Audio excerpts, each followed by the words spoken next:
While writing my last two articles about the Virginia Declaration of Rights, I became more and more impressed with the person who had written them. I decided to do some research on this little known but extremely important founding father, and what I found did not diminish my opinion of him. So today, let's take a closer look at George Mason, the man known as the father of the Bill of Rights, next on the Constitution Study.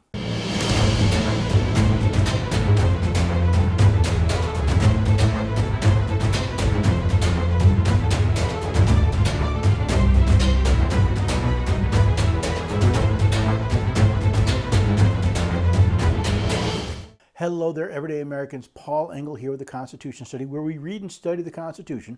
We teach a rising generation be free, and I'm glad you could join me. Today will be a little different. I'm not reviewing a document or an opinion or a piece of legislation. I'm looking at a man that, well, until recently, I knew pretty much very little about, but one I want to introduce to you. A man that truly should be known as the father of the Bill of Rights. Now, I'll talk more about how you can find other information and support this work at the end of this episode. But for now, let's talk about George Mason. Like most Americans, the vast majority of our founding fathers are a mystery to me. Sure, we've heard of George Washington, John Adams, and Benjamin Franklin. But what about Benjamin Rush, Gouverneur Morris, or the subject of this episode, George Mason? See, most Americans treasure the Bill of Rights, but know nothing about the man who made sure we have one. George Mason was a Virginia landowner and an early proponent of independence. When the British Parliament imposed improper taxes on the colonies, he pushed to boycott British goods. He spoke eloquently about states' rights and against slavery, even though he owned many, because it was illegal under British law to free slaves.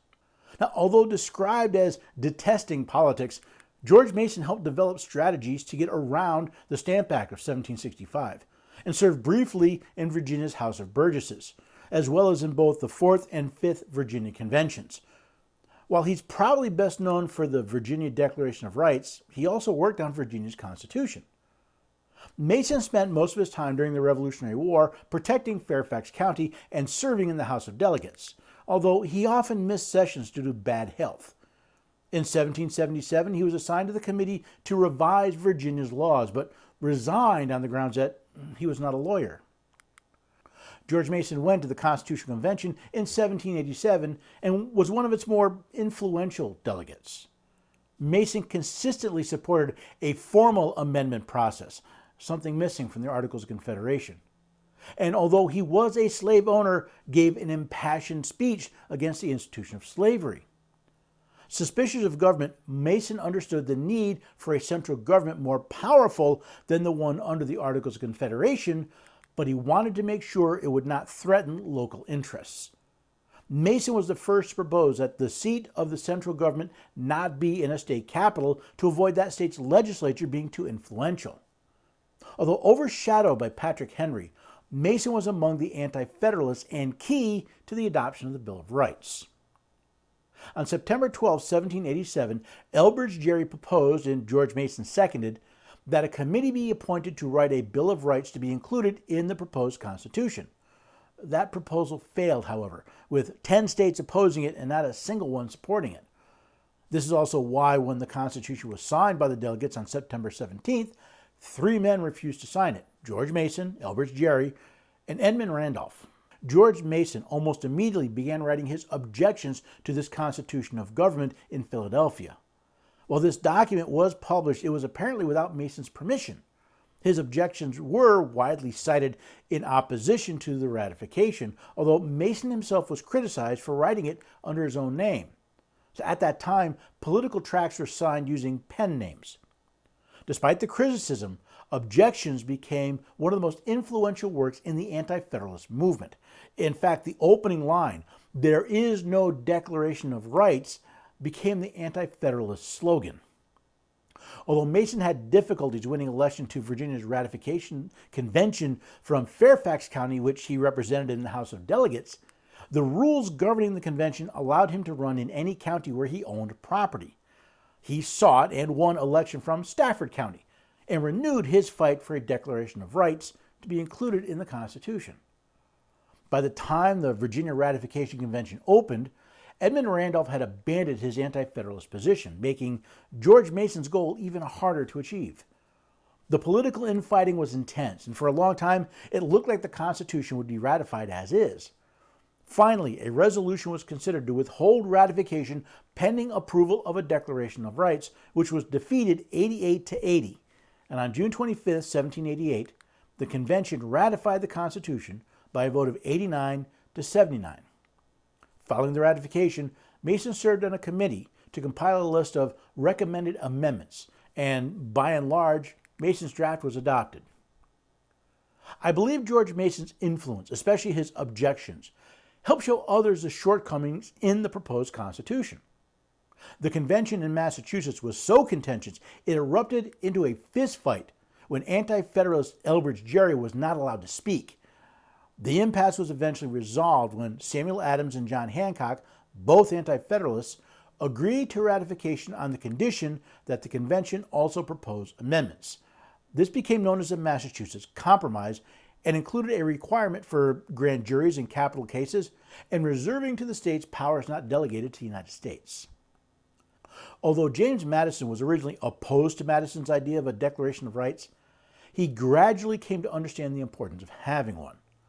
Although opposed by John Monroe in the first election for the House of Representatives, Madison won, in part due to a pledge to introduce amendments to the Constitution, forming a Bill of Rights.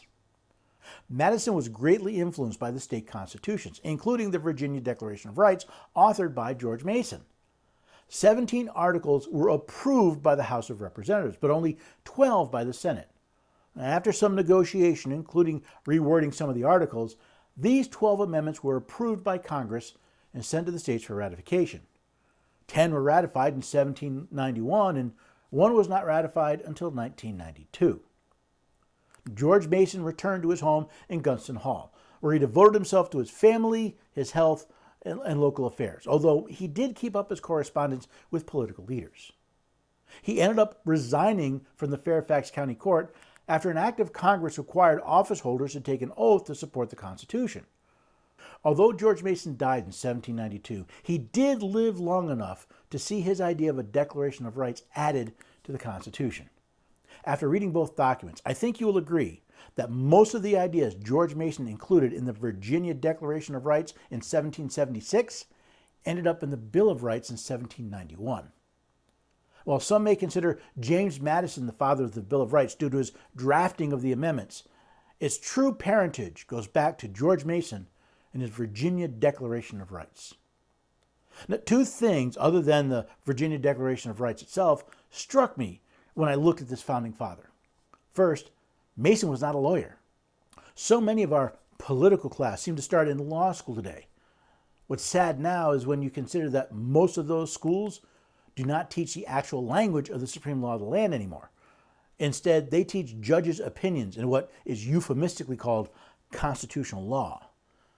It warms my heart, especially after being repeatedly asked if I am a lawyer simply because I study, teach, and advise on the Constitution, that this non-lawyer succeeded in so many of his endeavors. The second thing that strikes me is Mason's tenacious adherence to what he believed was right. Being outnumbered in both the Constitutional Convention and the Virginia Ratification Convention did not stop him from sticking to his guns. Even in defeat at the Virginia Convention, he was able to submit his recommendations for amendments. It reminds me of something said by another founding father, John Quincy Adams, when asked why he persisted in the face of what looked to be insurmountable odds. The duty is ours. Results are God's. So after spending 2 weeks researching the Virginia Declaration of Rights, I'm glad I took the time to research their author. George Mason's an interesting character, a slave owner that opposed slavery, a man willing to work decades to get a Bill of Rights included in the Constitution, a man who didn't bow down when he lost the battle, just kept fighting the war. And I'm glad he was around long enough to see the Bill of Rights become part of the Constitution when it was ratified in 1791. But as much as I admire him, I also think maybe he gives me a little bit of reason to go on. To understand that it's not how badly you are outnumbered, but how strongly you stick to what is right. Not how long the fight goes, but that you keep fighting. Or as John Quincy Adams says, the duty is ours. The results are God's. See, I know when we look at the world around us and we think, there's no way we can, they're all out to get us. We are poor little David standing in front of Goliath. But remember, David won in that story. And he won through bravery, through persistence, and through a trust on what is right. So as you look at those who are opposed to the Constitution, or at least opposed to following the Constitution, and you see how big they are and how loud they are and how much we see them, two things I want you to consider. One, I wonder how many of the everyday people are as adherent to the idea of getting rid of the Constitution. The other is, if it's right to support the supreme law of the land, isn't that good enough? Do we have to win? Do we have to make friends and influence neighbors? Or is it simply enough to do what is right because you know that it's right? To follow the rules, to keep it within the laws, but to do what is right. Now, hopefully, this look into George Mason's life, though it was brief, will inspire you to realize maybe it's too early to give up. Maybe it's too early to write off the government and the Constitution and all the craziness that we see. Maybe we can still get our rights recognized. But it's going to take work to do so. George Mason wasn't the only man working for a Bill of Rights in the Constitution. Don't feel you have to be the only person doing this work. But the more people who help, the better. Now, there are a lot of ways you can get involved. Head to my website, constitutionstudy.com. Find articles, videos, stories you can use to help you show other people the beauty of this idea of a constitution and how it's designed to work. How, if the government actually followed the Constitution, we would not only be freer, but I believe more prosperous. Or just sign up to the newsletter and have my articles and videos emailed directly to you. Find this information and then share it. Help other people to realize all is not lost. Freedom is not dead in America. And no, the American Republic, while under assault, is not dead. Now, some of you may want me to come speak to your group, or either in person or over the internet. I'd love to. Just contact me through the website and let me know. Maybe you want to buy a book or a t-shirt or something else to help financially support, or just donate to the Constitution Study. Help me keep putting the videos, the podcasts, the articles, put all this out. The radio program. Go to AmericaOutloud.com. You get to listen to me 5 times a day. All of this takes time and all of this takes money. And if you can help, that'd be wonderful.